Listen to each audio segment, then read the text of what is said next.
Olá, galera, sejam muito bem-vindos a mais uma aula de literatura. O nosso assunto de hoje é arcadismo, tá? Uma escola literária após o Barroco, que foi o nosso último assunto, tá bom? Então, para início de conversa, o que é que a gente deve saber em relação ao arcadismo? Que ele se contrapõe totalmente ao Barroco, tá? Então, toda aquela ideia puramente religiosa, de tentar resgatar fiéis para a igreja, toda aquela ideia do exagero, da emoção, vai ser quebrada aqui, tá bom? Então, só para a gente já ter essa noção. Quando surge o movimento? Tá? O movimento no Brasil surge com a publicação de obras poéticas, né, que foi um livro do Cláudio Manuel da Costa, tá, em 1768, tá bom? Então, é um movimento situado aqui no século XVIII, tanto a nível europeu quanto no contexto brasileiro, tá bom? E se estende até 1836, que foi o início do romantismo aqui. Gente, lembrando, tanto faz a gente chamar arcadismo ou neoclassicismo, tá? Só que neoclassicismo é mais nas artes plásticas, tá bom? Também conhecido como setecentismo. Lembrando que o barroco a gente também chama de seiscentismo, né? A época do seiscentismo. Por conta dos séculos mesmo, tá? Aqui século XVIII, 1700 e alguma coisa. Então, setecentismo, tá bom? Qual era o contexto a nível europeu, né? A gente fala que contexto mundo, mas lembrando que Europa regia. Então, ideias iluministas, tá? Ideias iluministas. Então, a gente tem algumas movimentações culturais, alguns movimentos tentando liberdade mesmo, né? Manifestações, tá? E todas essas manifestações regidas por ideias iluministas, tá? Então, a racionalidade aqui em primeiro plano.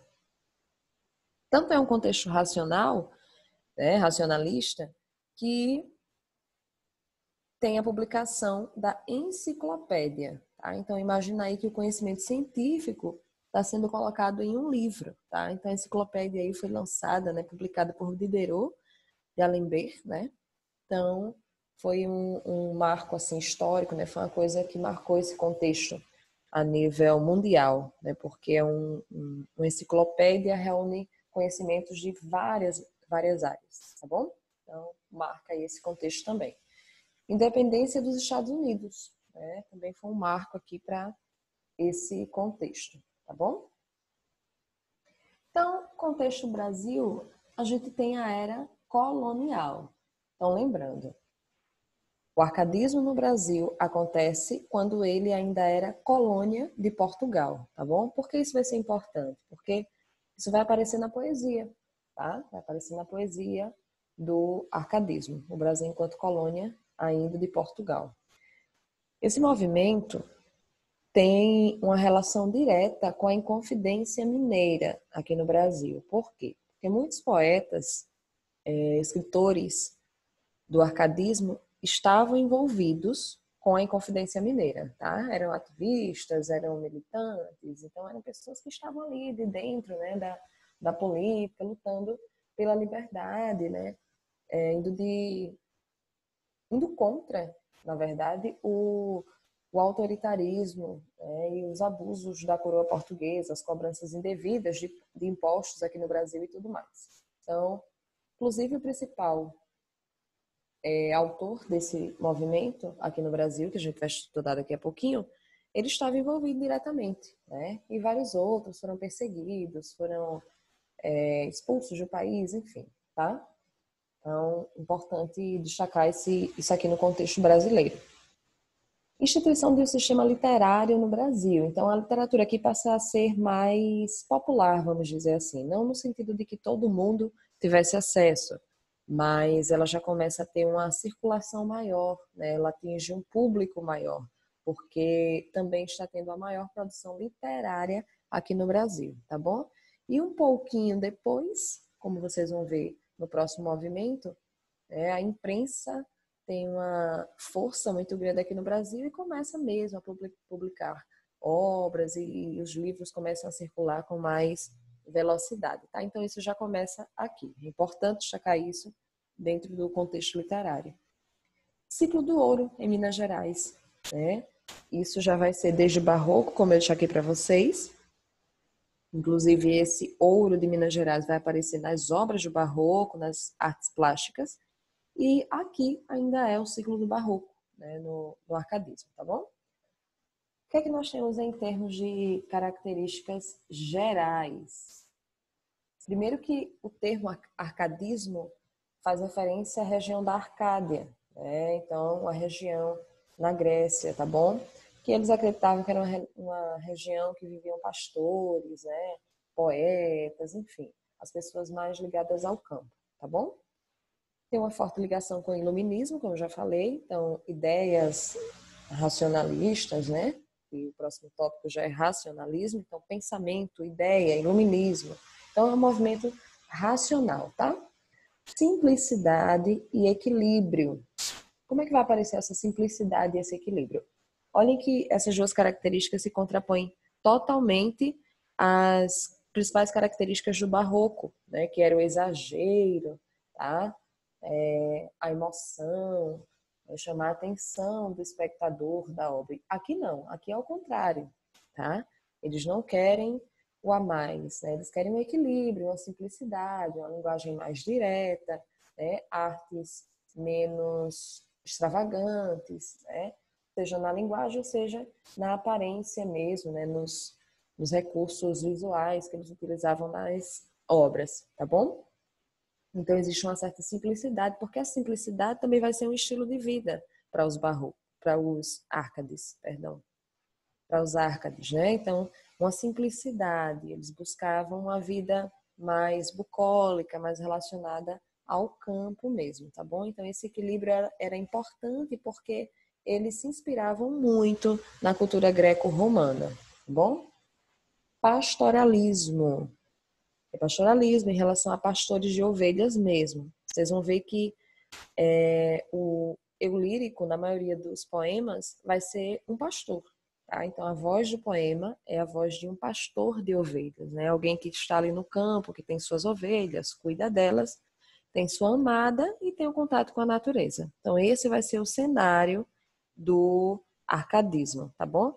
Justamente esse cenário bucólico. Então, bucolismo, que é a próxima característica aqui, faz referência ao campo, tá? Bucolismo faz referência ao campo, à natureza. Amor galante é esse amor que canta a dama, que exalta a dama. Então é um amor galante, né? Galanteador, que tem palavras bonitas, tá bom? Ideais clássicos, e é daí que vem o termo neoclassicismo, que também dá nome ao movimento. Então, ideais clássicos, ou seja, o movimento tem por base a cultura greco-romana, tá? Daí vem essa ideia de equilíbrio, de simplicidade, né? Dessa vida mais relacionada ao campo aqui, porque eles se inspiram nessa região da Arcádia da Grécia Antiga, tá bom? Então, gente, ó, como eles tinham como base essa cultura greco-romana, eles resgatam alguns termos em latim. Aí esses termos em latim vão dizer respeito ao ideal de vida que eles estavam pregando por meio desse movimento. Esse movimento aqui ele tem tudo a ver com estilo de vida, tá? Ele é mais que um estilo literário. Ele prega mesmo um estilo de vida, pessoas que fujam da cidade para o campo, né? Que busquem essa simplicidade, esse equilíbrio, esse contato maior com a natureza. Então aqui tem alguns termos em latim que vão aparecer na literatura ou que vão em algum momento ser resgatados no estilo de vida deles, tá bom? Então áurea mediocritas, dourada mediocridade, é como se fosse uma vida tranquila, uma vida relacionada ao campo. Eles têm também essa ideia da áurea, né? Desse equilíbrio humano, do homem como a medida de todas as coisas. Então é fazendo referência mesmo a todo esse equilíbrio de vida grego, tá? Inutilha truncar. Esse termo aqui é o que deixa mais claro para a gente a oposição que o arcadismo tem em relação ao barroco, né? Ao exagero do barroco, a toda aquela ideia de chamar a atenção que o barroco tinha. Então, inutilha truncar é truncar o inútil, quebrar o inútil, desfazer-se do inútil. O que era o inútil para os árcades? O inútil era todo aquele exagero, era a linguagem rebuscada, eram as figuras de linguagem, eram os quadros que chamavam atenção, com luz e sombra, com personagens dramáticos. Então, tudo aquilo para os Árcades era inútil, tá? Toda essa emoção, toda essa coisa para chamar a atenção. Então, esse termo aqui faz crítica direta ao barroco, tá? Inútil é truncar, truncar o inútil, tá? Quebrar o inútil, ou seja, despreze o inútil, tá? Esse exagero. Queremos simplicidade, era isso que eles pregavam. Fugere urbem, fugir da cidade, tá? Isso aqui vai ter uma base com a teoria de Rousseau, do bom selvagem. Então, peguem essa teoria, lembrem quando vocês estudaram em filosofia, né? A teoria do bom selvagem, ou seja, o homem é bom, ele nasce bom e quem o corrompe é o meio urbano, é o homem do meio urbano. É a ganância que corrompe o homem, ou seja, se o homem vive em contato com a natureza, ele é bom, tá? Era essa a ideia que permeava aqui esse movimento, que vai até o próximo movimento, que vai ser o romantismo, tá bom? Então, fugere urbe, ou seja, fujam da cidade, fujam da ganância, né? Vão para o campo, porque o campo é o lugar de equilíbrio, é o lugar de pessoas boas, tá? Essa era a ideia aqui. Locus amoenos, lugar ameno, tá? Locus, lugar, moenos, lugar ameno, lugar tranquilo. Então, qual era esse lugar tranquilo? O campo, tá? A natureza. E carpe diem, né? O ideal de vida grego. Ou seja, carpe diem, aproveite o dia, aproveite o momento, né? Colha o dia, ou seja, viva cada dia seu dia, tá? Então, o ideal aqui, importantíssimo, tá bom? E nós temos aqui o principal autor da literatura Árcade no Brasil, tá? Cláudio Manuel da Costa. Um detalhe, gente, que ele estudou na Europa, tá? Ele foi para Portugal, então assim, ele trouxe muito da cultura de lá para cá. Inclusive, ele é um artista de transição. Primeiro tópico aqui, transição do barroco para o arcadismo. Então, emocionalmente barroco e racionalmente árcade, tá? Então, ele é um artista de transição.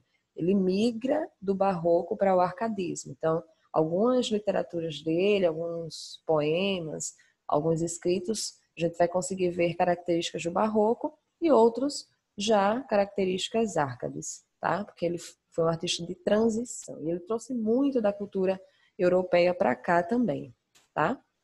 Então, alguns temas que ele trata: solidão, né? Ele fala muito dessa visão melancólica da vida, a brevidade da vida, ou seja, a vida passa rápido, né? A vida é passageira. E essa ideia aqui de brevidade da vida é muito relacionada também ao barroco, né? Muito relacionada ao barroco. E tem todo esse ideal de carpe diem, aproveite o momento, porque a vida é breve. Conflito, ternura versus dureza. Então ele tem esse conflito marcado na literatura dele, até porque ele é ora emocional, ora racional, tá? Então vai ter essa oscilação na literatura dele, em termos de características. Ambientação local, terra natal, né? Minas Gerais. Então ele vai ter muito essa coisa de falar do lugar dele ali, a terra dele, Minas Gerais, tá bom? É porque o contexto aqui proporcionava isso, né? Que aparecesse na literatura, porque eles estavam lutando por um bem maior. E ele tem um pseudônimo, que é Gloucester Saturnio, tá? Então, muitos poemas vocês vão encontrar assinados por Gloucester Saturnio. E aí vocês vão saber que é o Cláudio Manuel da Costa, o principal artista árcade do Brasil, tá bom? Algumas obras dele, obras poéticas, né, que foi o livro que ele lançou aqui no Brasil e que deu início a esse movimento, tá? Então, obra lírica, né, ou seja, uma obra de poemas, e Vila Rica, que é um livro, né, um romance, então, épico, tá? Um livro épico, tá bom? E aqui, para ilustrar, eu trouxe um poema do Cláudio Manuel da Costa, para a gente ver um pouquinho dessas características, dessas temáticas que a gente acabou de falar aqui.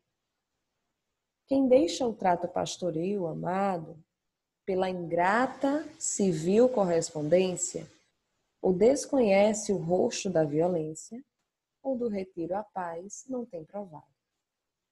Que bem é ver nos campos transladado, no gênio do pastor, o da inocência.